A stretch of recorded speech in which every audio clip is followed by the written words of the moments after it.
Great. I think we're live. I think it's happened. Welcome, everyone. Um, we're so excited to welcome you to the 2024 Bread and Roses Prize shortlist celebration and the announcement of the winner. I will hand over to Chair of Judges. I think we're live. I think it's happened. Welcome, everyone. We're so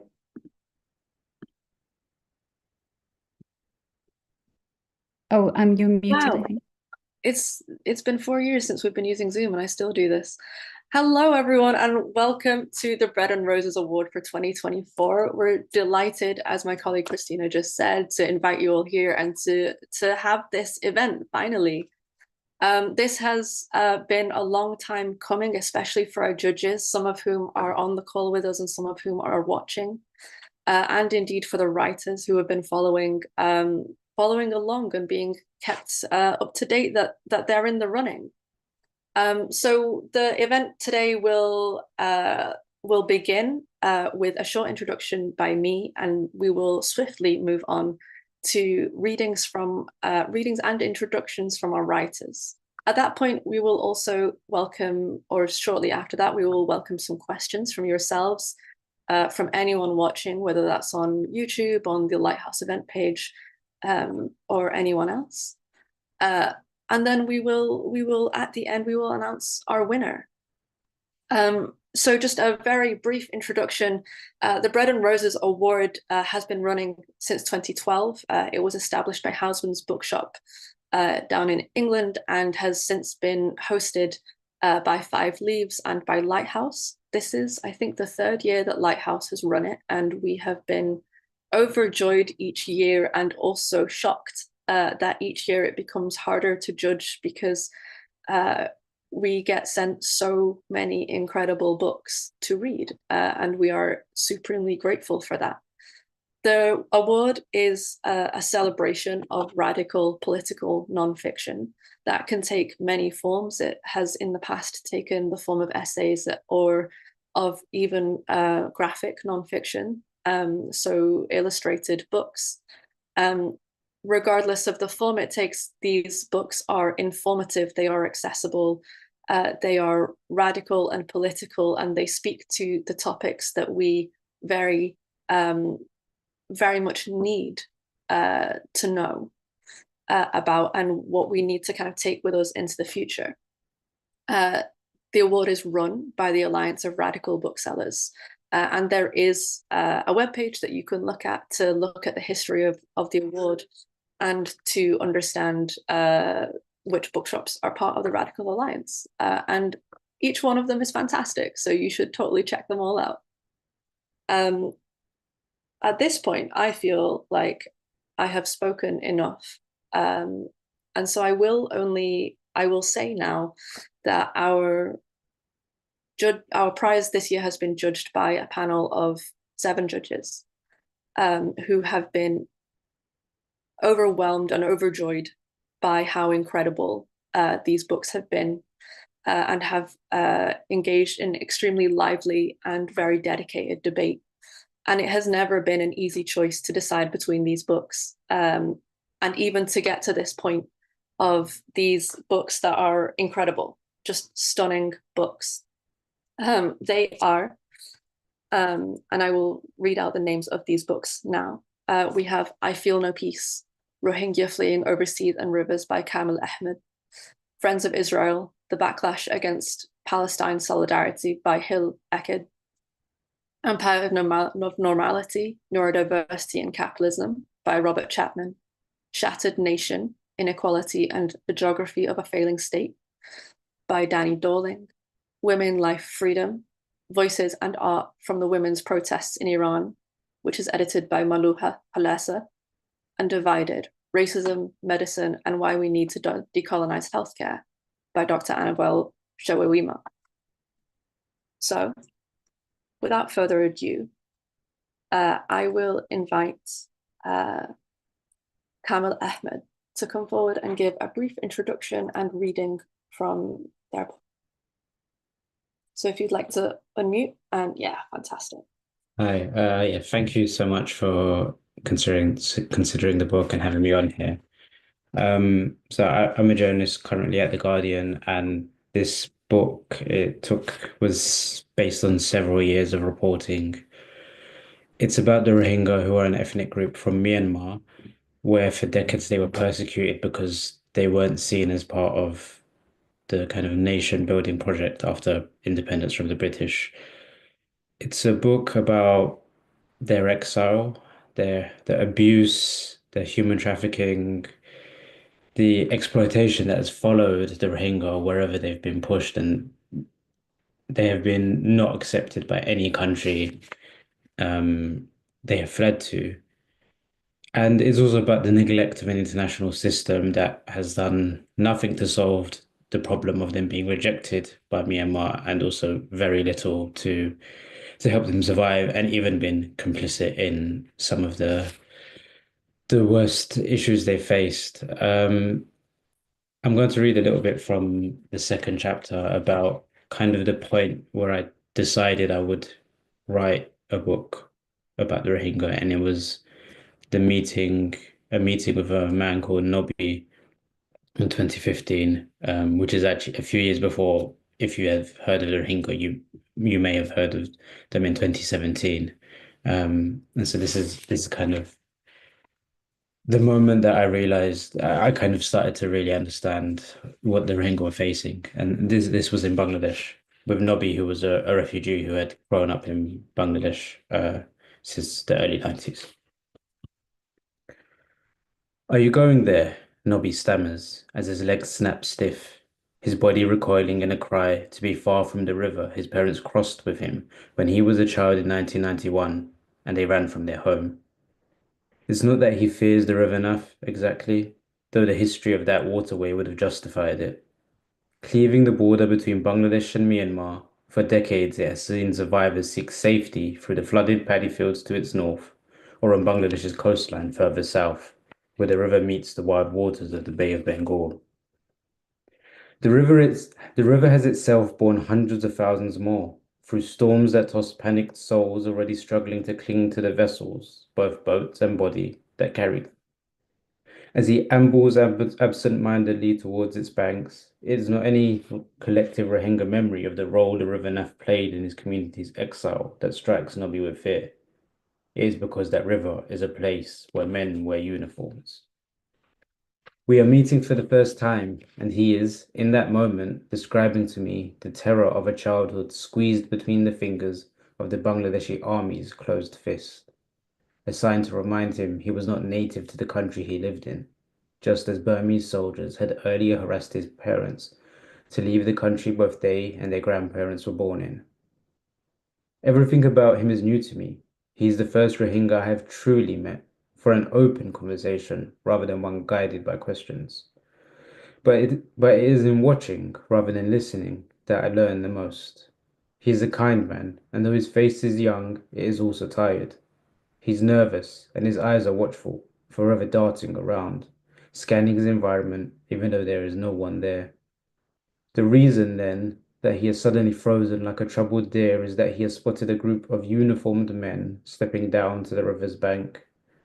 They are marshalling some men who look ragged and tired, stumbling along in single file, dressed in worn shirts and wrapped from the waist down in lungis.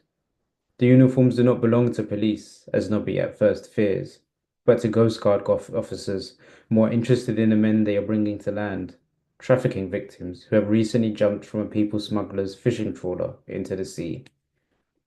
They might interrogate me. I don't have a national ID card with this country, so they will ask me why I'm here, says Nobby.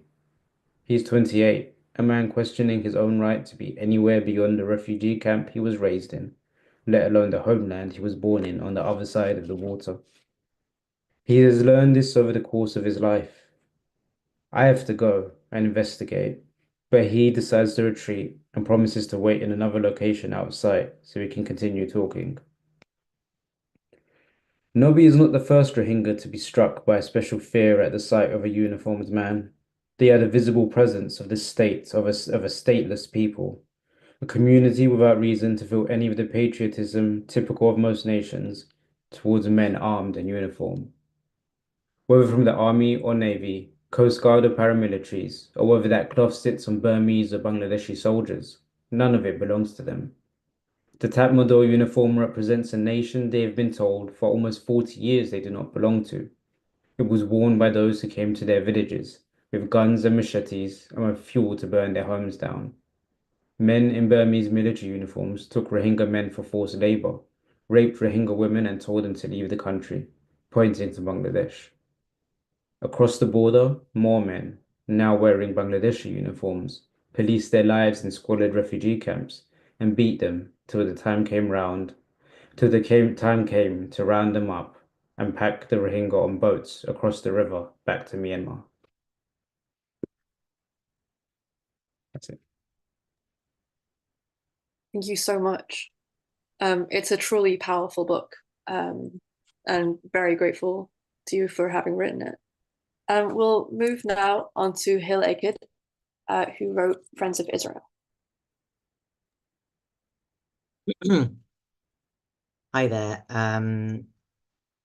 Thanks so much for having me. Great to be here. I'm going to read a short extract from my from chapter 1 of my book and then make a few comments after. It's essentially a study of Zionism in Britain, a critical study of Zionism in Britain, and especially the attempt by the Zionist movement and the British government and the Israeli government to repress the boycott, divestment, sanctions, or BDS movement. As a result of Israel's long-standing ethnic cleansing, Palestinians are geographically scattered. Millions live as second-class citizens with Israeli citizenship, subject to a plethora of discriminatory laws. Others are hemmed into the tiny besieged coastal enclave of the Gaza Strip. Still more live under military occupation in ever-shrinking fragments of the West Bank, surrounded by more than 500,000 Israeli settlers. Finally, there are millions of Palestinians who for decades have been forced to live in exile. They constitute the largest refugee population in the world. In May 2021, in a popular mobilization on a scale not seen for decades, Palestinians throughout historic Palestine and beyond rose up in united protest. The immediate trigger for these demonstrations was ongoing ethnic cleansing in Sheikh Jarrah, East Jerusalem, including Israeli settlers' attempts to evict twins Muna and Mohammed al-Kurd and their family from their home. Noting that the settlers received financial support from US-registered companies, Mohammed al-Kurd called Sheikh Jarrah a perfect illustration of settler colonialism, a microcosm of the reality for Palestinians across 73 years of Zionist rule. The Unity Uprising, he continued, therefore reflected a broader sentiment shared by all Palestinians, a stubborn refusal to silently accept their dispossession under Israeli apartheid. In at least the 5th intense episode of Israeli state violence in 12 years, the Israeli government deployed its police, army, and air force to brutally repress the uprising, killing approximately 250 people, including around 50 children, in just over 10 days. In Britain during this time, Israel's friends were making their voices heard. Natasha Hausdorff from an organisation called UK Lawyers for Israel told Sky News that, quote, the lengths the Israeli army goes to in order to protect civilian life are unparalleled in the history of warfare. Palestinian militant group Hamas, she insisted, was actually killing its own people, and it was in fact rockets fired at Israel from Gaza but falling short that were responsible for Palestinian deaths. Meanwhile, a group called We Believe in Israel urged its supporters to write to their members of parliament to condemn Hamas rocket attacks. Together with one of Britain's oldest Israel advocacy bodies, the Zionist Federation, it also announced an event as part of Zionism Month to celebrate, quote, 73 years since the signing of Israel's Declaration of Independence. Palestinians commemorate this as the Nakba, marking the expulsion of over 750,000 people from the land which became Israel, who have been prevented from returning ever since. British pro-Israel groups like these have different methods, diverse target audiences, and varying degrees of influence. However, together with a host of other actors, chiefly governments, their apartheid apologetics contributes to dampening and counteracting the considerable pressure for change. In solidarity with the Palestinian uprising, hundreds of thousands around the world took to the streets. Britain saw its biggest Palestine protest in history. Yet Britain's Middle East Minister, James Cleverly, a strong supporter of conservative Friends of Israel, merely declared that Israel had, quote, a legitimate right to self-defense. I chose that passage because I think it illustrates the juxtaposition that I try to set up at the start of every chapter to try to show the connection between what's happening in Palestine and narratives and power structures here in Britain.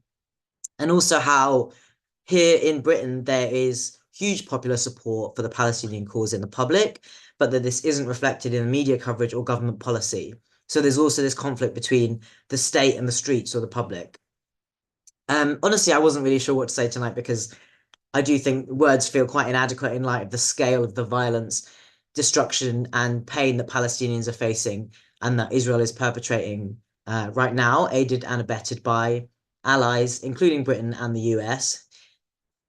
It does feel to me like even the word genocide, that, you know, the crime of crimes, the gravity of that word is being cheapened by the political and media classes in this country. And I think because it's hard to do justice to the reality of Palestine, it took me a very long time to write the book. But my motivation was always to show how deeply involved Britain has always been and remains in the gratuitous colonial violence that Palestinians have been subjected to and have resisted for many decades.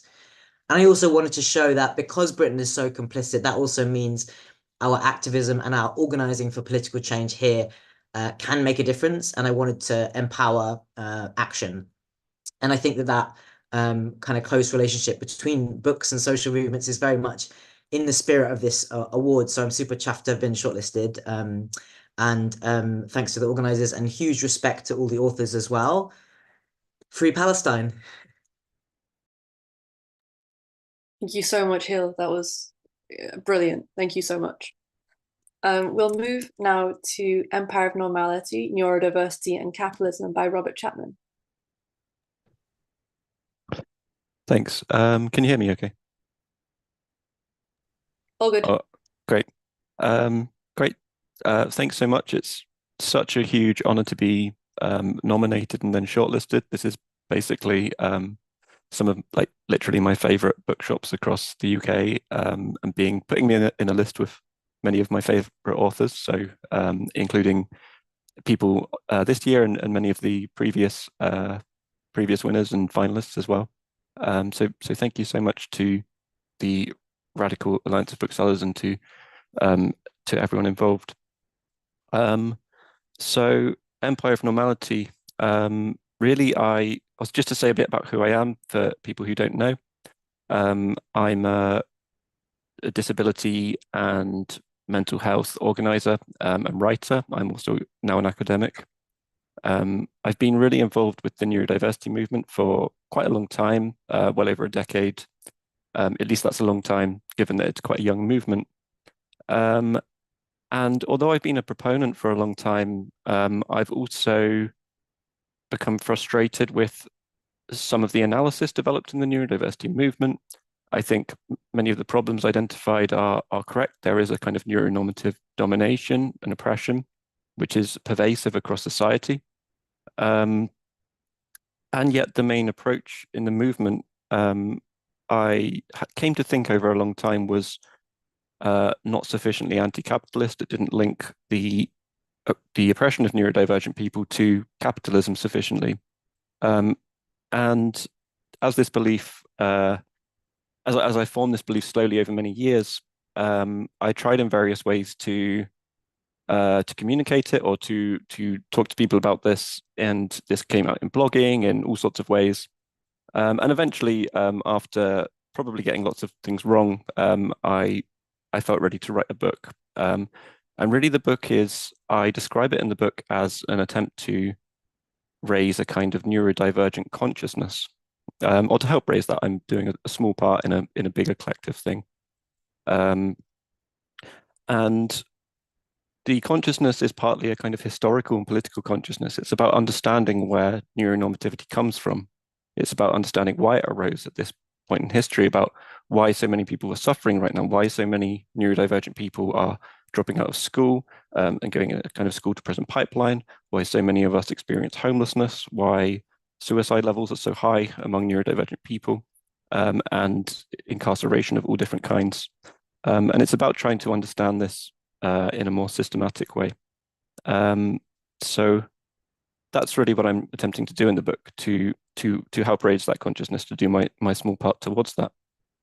And by the way, I'm speaking for a bit longer and reading a bit less because I just don't like reading my own work. But I'm going to read a passage in a moment. The book provides a historical narrative. It's a narrative history mostly about the rise of neuronormativity in relation to the rise of capitalism, to show how these are intertwined in various ways, and also to show the various attempts to resist them, to resist neuronormativity in the past, where some of them went wrong, where some of them went right, so we can help learn from previous attempts. I draw very broadly on all sorts of different approaches. I was very influenced by the Black radical tradition, say the Black Panthers, people like Huey P. Newton. I was influenced by Marxist feminism and the Marxist tradition more generally. So really, I was hoping to intervene in neurodiversity politics with something in line with the kind of interventions that many of my people who have influenced me have done in the past and continue to do today. Okay, so I will just read a short passage from the preface.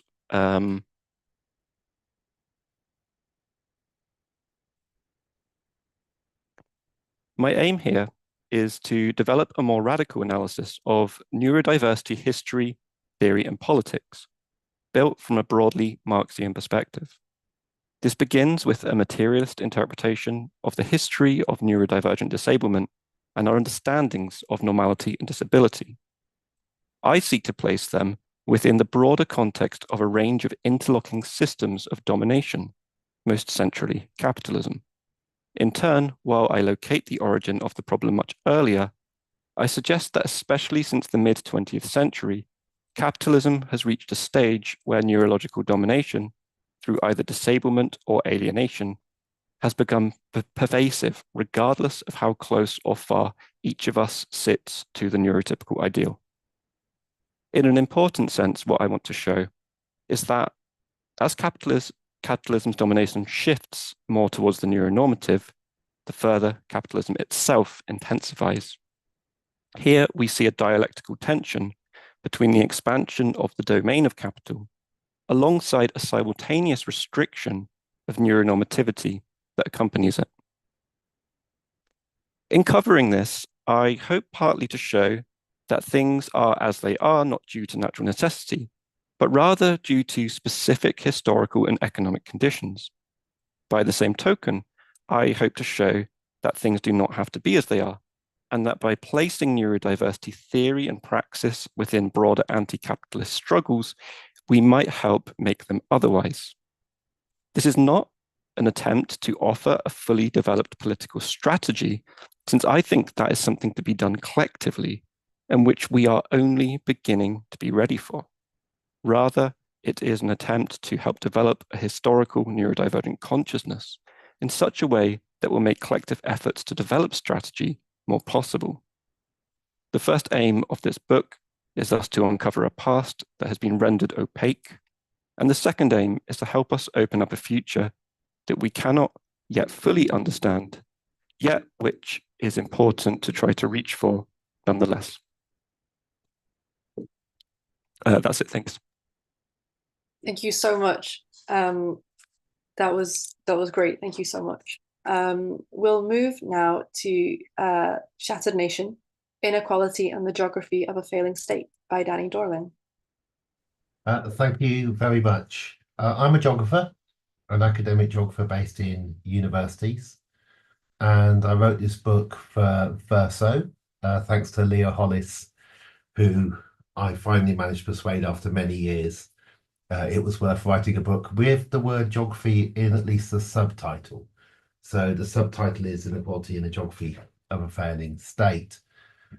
The book was written during the pandemic, and then as things became worse, when the pandemic ended, which sounds strange, but as the cost of living crisis meant that over 2 years, prices rose by 30% for food, by more for fuel. as the United Nations revealed that the UK had had the largest rise in child poverty of every country they measured in the world, as mortality rates for our children, particularly those aged 1 to 4, began to get worse, and as the heights of our children were recorded as falling. Hence the title Shattered Nation. It wasn't a book I ever wanted to write. I used to write very complicated books about subtle changes in British society and what was happening and segregation rates. This Shattered Nation is a book about an appalling situation in the most unequal country in Europe, and at its most unequal since probably now the late 1920s. I'm going to spoil it by reading just the end of the book, so that you don't have to read it if you don't want to.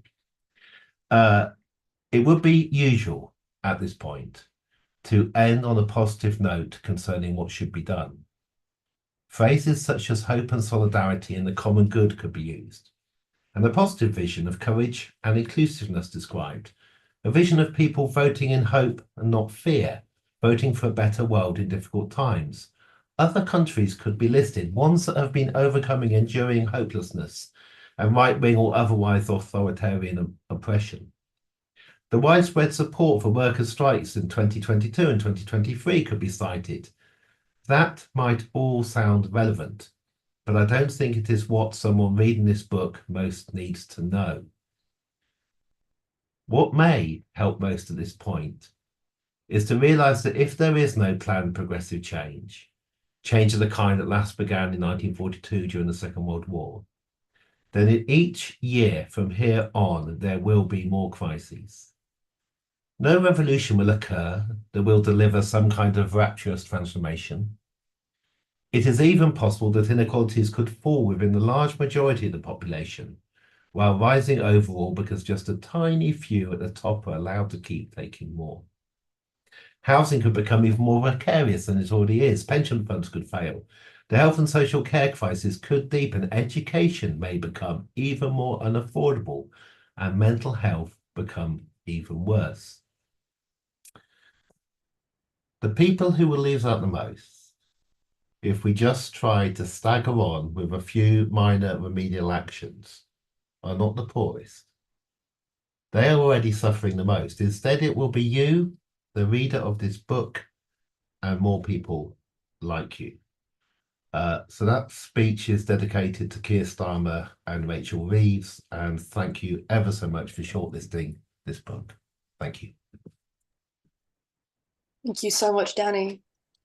We'll move now to Woman, Life, Freedom, Voices and Art from the Women's Protests in Iran by Mulu Halasa. Thank you. Hi, thank you so much for having me and also for shortlisting Women, Life, Freedom. On September 16, 2022, exactly 2 years ago, Jina Mahsa Amini died in hospital in Tehran. 3 days earlier, she had been arrested and beaten up by Iranians' morality police. Her death set off nationwide demonstrations by young women, men, and the queer community across Iran. The response of the Iranian regime was violent.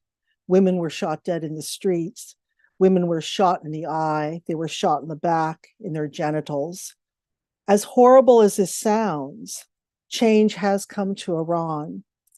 And our anthology is a platform for the ideas, hopes, and aspiration that people in Iran have today. And we feature over 50 contributors.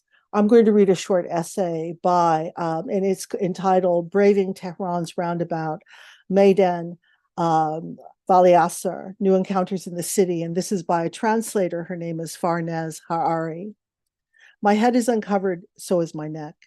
As soon as I meet the eyes of the policeman standing near the bus stop, my hands automatically reach for my hijab. Then I remember that, of course, I'm not wearing one. A minute later, when I get on the bus, people who still aren't used to seeing women without a headscarf glance at me and turn quickly away, their eyes full of questions. At the next station, an austere-looking woman wrapped in her black chador, prayer beads in hand, gets on. She fingers her prayer beads and repeats an invocation under her breath. There's bound to be a fight between us, I think to myself. Instead, what does she do? She asks me for directions, and I tell her she needs to get off at the next stop. Her gratitude is a wave of kindness. May you always be safe, my daughter. Please take very good care of yourself. I hadn't expected this, nor did I expect it yesterday at the photocopy shop when the man stood up, bowed in my direction, and said, "Long live our courageous women." Nowadays, instead of being pestered on the streets by young men, women are met with the refrain of the movement, women, life, freedom. This too is as unexpected as it is beautiful. I get off the bus at Meydan Vali Asar in the heart of the city. I have to pass through the eastern end of the circle where undercover agents and the Basiji militia are assembled. So far, the entire city has paid my curls nothing but respect, but not these guys. As I pass by them, one of them says to the man next to him, "I bet if I hit her over the head, she'd pass out." He laughs as he says this out loud, but I can hear it. My heart is in my mouth. I expect a baton to collide with my head at any moment. As I continue walking, looking directly ahead, someone hits me in the ribs, maybe with the butt of a gun, and shouts at me to cover my head. I don't have anything to cover my head with, and I wouldn't do it even if I did. My hands stay by my side, and I press on ahead. Another one of them shouts, "Dirty Baha'i, cover that head."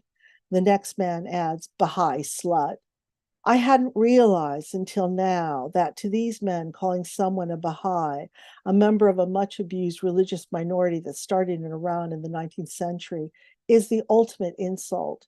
In the meantime, I'm still waiting for that baton to hit my head as I finally march past the end of the lineup of street thugs. The Meydan at Vali Asar has for many years had a gigantic billboard space on its northwest quadrant. I still don't dare look up, expecting that any moment anything is going to knock me flat to the ground. When I finally muster enough courage to look, I notice that on several stories high billboard, there's nothing but a vast blank space, and below it the words, "The women of my land." The absurdity of seeing these words in reference to nothing and no one is as strange as hearing paid street thugs call you a Baha'i slut. The billboard looks orphaned with just those words serving as signifiers to something non-existent. When it was first put up, the faces of real Iranian women, heads, of course, properly covered, had been up there, supposedly the regime's way of fighting back against the woman, life, freedom refrain of the street demonstrations. But there was such an outcry by the people featured and their relatives that the regime was forced to remove their photos, leaving only a string of forlorn words on a massive vacant poster. I keep walking without that dreaded piece of cloth they forced on us since the first year in school.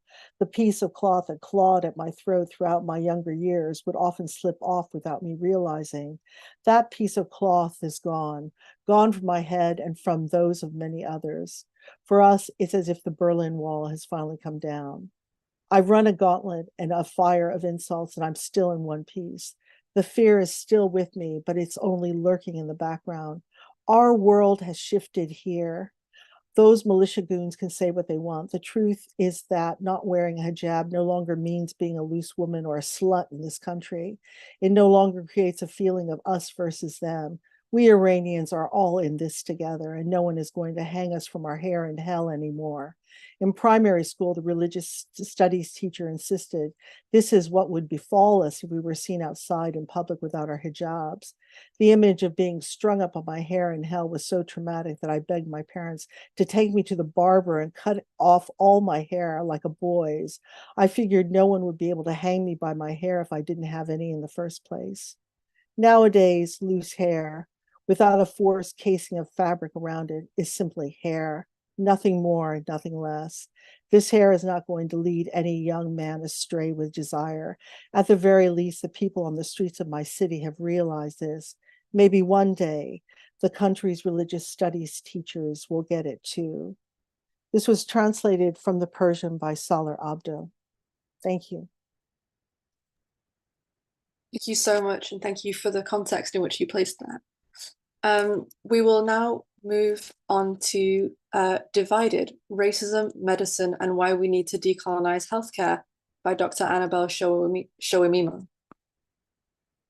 Over to you. Thank you very much. And firstly, can I just thank everybody that's involved with keeping this prize alive? It's so important. Radical booksellers have been so instrumental to my own journey, from wandering around Housemans as a student in King's Cross to going to Five Leaves in Nottingham when I relocated to Leicester as part of my medical training, to more recently going to Lighthouse before the birth of my first child to find radical books and pregnancy. So thank you. Divided is my first book, and it's been 10 years in the making. However, I saw a window of opportunity in 2020 with the surge of the anti-racism protests in relation to police brutality, as well as the COVID-19 pandemic. And we saw a mainstreaming of eugenic-style language during that time. It's inspired by my clinical practice and years of health activism, particularly around reproductive justice. At the heart of these discussions in Divided is how we humanize people and how people become dehumanized, and historically how that's taken place. Each chapter is centered around a topical issue in relation to racism and the body, including pain relief, prison health, reproduction, and mental health. I chose to draw on decolonial theory, but it was very important to me as somebody that is dyslexic to ensure that the book was accessible. Also at the heart of the book is talking about how healthcare has become depoliticized, particularly within the NHS, and it's made to feel not political for those working inside it. What I mean by that is we're very much told to focus on our jobs, keeping our heads down, just delivering healthcare. But we can't detach ourselves from how we act to police the borders of healthcare, who gets access to healthcare, as well as who staffs our healthcare systems, in terms of taking staff from Global South to staff our healthcare systems, and how that's been happening since the inception of the NHS, and how our healthcare cannot be sustained without it. Lastly, I just wish to mention that the issues within Divided will continue, hopefully, to resonate. Well, hopefully they won't be necessary, but they will continue to resonate for as long as we have discussions and issues such as the war in Gaza and the plight of the Palestinian people. And we see how they are being dehumanized, as well as discussions we see raging in the US around the election, and how we see Haitian immigrants being talked about in the recent political debates. So I've chosen to read from the epilogue and my conclusions of the book, and I hope my reading isn't too long and you'll bear with me. Decolonizing healthcare means radically reimagining the structure of our society. The dominant system of healthcare globally is inherently neo-colonial. Our understanding of health has been built on the premise that the health of some groups matters more than others, and race science was established to justify the subjugation of millions of people sprawled across European colonies. Today, the legacy of colonial race science is obvious in the way our healthcare systems continue to operate, with the health of those in the global north relying on labour from the global south, and the necessity of utilising poor countries as testing grounds for our medication, while at the same time not creating pathways for equal access to new medical treatments and devices. Health disparities, which have long persisted, reflect the social divisions which seem set to worsen over the next few years. Increasingly, both here in the UK and globally, healthcare is becoming a bigger business. Continued privatisation of the NHS and a growing number of companies seeking to profit from our health has the potential to set back health inequalities several decades. Of course, health equality is not possible under capitalism. It is the very antithesis of good, equal health. Capitalism means that the health of many must suffer to sustain the health and the livelihoods of a few. This continues to be the health of racially marginalised people, often travelling from the global south to sustain the health systems of wealthier, whiter countries. These same workers often fail to receive good quality healthcare in the countries they have travelled to. Statistics reveal the health of many economic migrants and migrants generally is appalling. Good health and healthy profits are an oxymoron. If someone is profiting from healthcare, then invariably someone else will be suffering. This need not be the case when it comes to our health. We must resist those that state that communities with the poorest health bring it on themselves. The health system we have today sets some groups to have poor health from the start. The system in place means that it's more difficult for them to access treatment, and when they do, they are less likely to have their health complaints like pain taken seriously. The diagnoses we give are built on research that rarely takes their needs into consideration, and therefore the treatment devised are often flawed too. It is a cycle of horrors that we must work diligently to free ourselves and others from. In the final stages of writing this book, I was invited to take part in a panel discussion as part of a reproductive health module for master's students at a London-based university. A professor in sexual reproductive health, whose work I had studied during my own degree, was also taking part. I think the course organisers wanted to showcase a variety of perspectives and encourage students to develop their own arguments. This is what a good education should do. People should be provided with a variety of perspectives, be empowered to make well-informed decisions. For far too long, the voices of those who are marginalised in society have also had their voices excluded in our educational system, allowing existing systems of inequality to be perpetuated. The panel discussion centred on the history of contraception provision to poorer communities, particularly those in the Global South, covering many of the issues that I've highlighted on eugenics and population control. We considered how best to gain a balance that was not rooted in imperialism or paternalism, yet allowed us to take a rights-based approach to ensure equal access for everyone. As the panel discussion ended and the question and answer session took place, one of the students appeared frustrated with all the problems I had raised about the legacy of medicine and its relevance to our work now. Well, what do you suggest we do instead then? She said. I could understand her frustration. I had told her to rethink her approach to healthcare from how we funded our research and interventions to how we measure our successes without providing any easy alternative. It is quite understandable that anyone would feel demoralised, yet we need not be. As we have seen through the course of this book, science and health are biased by the societal context in which they established. As society has changed, enslaved people liberated, gender equity improved, and homophobia challenged, so too, slowly, has our understanding of science and the body. We have always progressed our understanding by learning from the past and reimagining the future. We need to normalise changing our opinions when presented with this new information. As annoying as it is when someone identifies flaws in your practice, we should be grateful because it presents an opportunity for improvement. We should not underestimate the power that we too can have when we attempt to challenge the status quo and forge ahead in trying to create a more equitable system of healthcare. Throughout this book, I've spoken to individuals who've been emboldened to create change within their field, many of them building partnerships with like-minded people. If we wish to progress and rapidly remake the health landscape, this will mean forming coalitions with those that also seek health equity and justice. Today, perhaps one of the most evident examples of how existing systems of oppression continue to keep poor, racially marginalised groups in bad health is the current response to the impacts of climate change on health. The World Health Organization has proclaimed that between 2030 and 2050, it is estimated that an additional 250,000 lives will be lost because of the climate change causing malnutrition, spread of infectious disease, diarrhea, heat stress. The vast majority of these being among the world's poorest communities. Those of us living in the wealthiest parts of the world are told these deaths are inevitable, with our governments refusing to make a significant change to combat rocketing carbon emissions.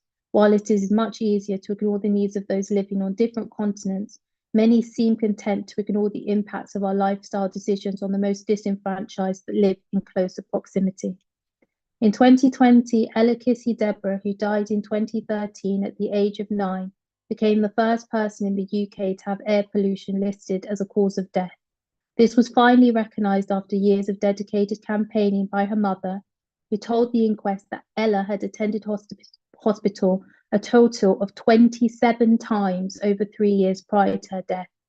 The coroner concluded excessive levels of pollution from a busy main road, the South Circular in Lewisham, an area of London with one of the highest black populations, exacerbated her asthma and led to her death. In addition, the coroner highlighted that there was a lack of information given to Ella's mother regarding her condition. The damning verdict highlights how race, poverty, and poor health continue to intersect, wreaking havoc from the earliest age. We have been lulled into the false belief that by simply improving diversity among healthcare professionals and researchers in the global north or in senior health leadership positions, we will transform the landscape of healthcare and magically improve racial inequalities. Improving diversity undoubtedly helps in bringing new perspectives and fresh lived experience, but we need to do more. If we truly wish to create more equitable tools to manage our health, then we must go beyond the solution of putting more racially marginalized people in room.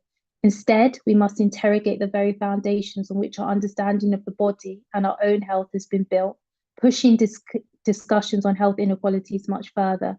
We cannot ignore the fact that science and healthcare are not unbiased systems we have been told they are. Our health systems are working as they were intended to, built by and still serving the needs of white wealthy individuals and leaving others behind. We must dismantle these systems and build new ones. Every small step towards positive change can save lives. Thank you. Thank you so much. Everyone, thank you so very much for your readings and for your introductions. It's been a pleasure to listen to you all. We are approaching 7 o'clock, and so unless there are burning questions, and I will check our platforms at the moment, I may skip over the chance to ask questions of you, and I hope that that's all right. I can't see any at the moment, and although I have about 10, I will also restrain myself. And so if I may, I'm going to move straight on to the announcement. And so if all of the writers could turn your cameras on, I think that could be quite nice. Amazing. It's lovely to see your faces again. So again, thank you so much. It's been absolutely incredible, and it has been a privilege to be on the panel, and I think I can speak for the judges as well, to have been able to read your books, to have been able to discuss them, and to have been able to learn from all of the work that you have put into this. It is honestly, it was our discussion to try and decide on a winner was very difficult and took a great deal of time, simply because it's heartbreaking to choose one when in fact you've had so many that have taught us all so much and that we all find incredibly necessary. There are so many things that we're up against right now, and we have wanted guidance, and we've needed it, and information to help us move forward, and undoubtedly you have all provided that. But I will now say that our winner for 2024 is Divided. And thank you so much to everyone. But also congratulations, Dr. Annabelle Shoawimo, for winning this year's prize. If I may paraphrase the judges very briefly, they said, "This book is not only timely, but is indispensable to those who work in healthcare, care about healthcare, and interact with healthcare," which is to say, every one of us. If I may put you on the spot just for a second, for a couple of remarks before we finish up. And then we can wrap up. Oh, thank you so much. And congratulations to everybody that was shortlisted. It was amazing company, and hearing all your readings, lots of the themes resonated. Thank you very much to my agent Millie and Ellen, my editor, who supported me through the process. But yeah, it's amazing to see this book resonate, because it's one of those books that you write and you're not sure whether it's going to resonate and go out there and hopefully dismantle and do some damage, or you're going to end up down and out with no job, no livelihood. So it's really amazing that it's done some of the former, and people continue to want to hear me and others speak about this topic, which continues to be extremely painful and unfortunately is costing people their lives. So thank you so much, and thank you to anybody who watched us read this evening.